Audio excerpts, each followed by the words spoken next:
No, we're definitely in rough waters.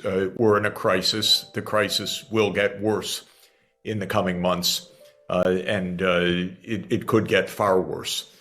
We're experiencing stagflation, meaning that there are rising prices at the same time that output uh, is falling in many parts of the world. Europe is already in a downturn. The United States is entering a downturn. China is in some kind of economic downturn. So this is a global economic crisis. And so I regard the overall economic situation as bad as I've seen in decades, worse than in 2008.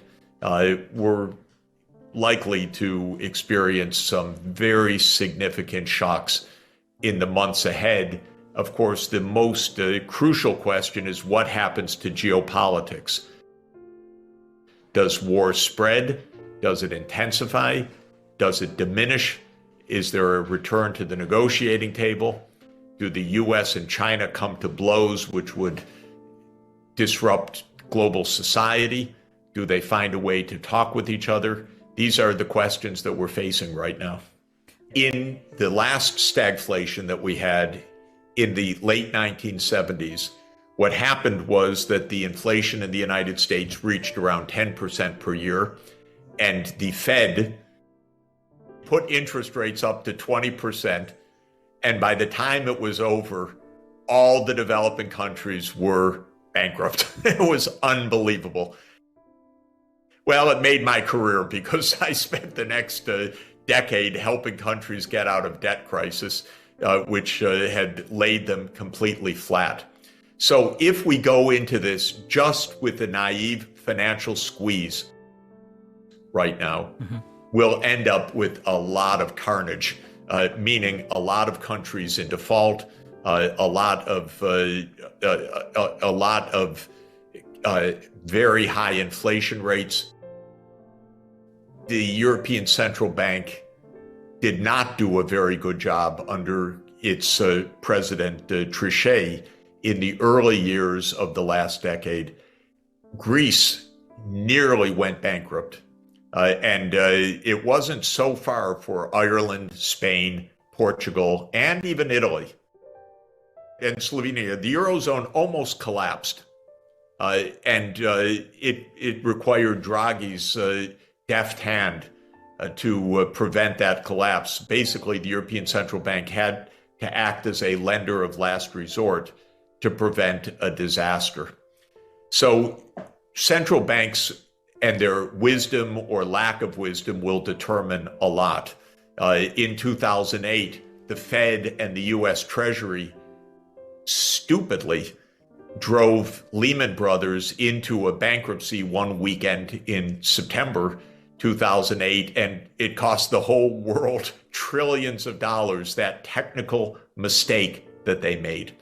And so when you're in a crisis, the first thing to say is these institutions are not so reliable. They're not so smart. They're not so foolproof that they necessarily avoid real damage. We need to avoid a contagion of defaults and a contagion of insolvencies. And we also need to avoid simply telling dozens of countries, you need to contract sharply your public investment and your social spending and so forth. In the circumstances today, I'm not recommending cancellation of the face value of debts. What I am recommending is that one way or another, and it depends very much on the specific circumstances, that countries get the kinds of development finance that they need, even on a larger scale than now. And I'm talking about new debts on a long-term, low interest rate basis so that these countries can continue to develop without going into default today. It's a tricky proposition for countries that have borrowed on the Eurobond market, governments that owe money right now. It may be that they have to say to the creditors, well, we need to extend the horizon for repayment under certain kinds of contracts where there are collective action clauses. This can be done fairly smoothly, and probably many countries are going to have to take that chance. I'm basically saying don't print money.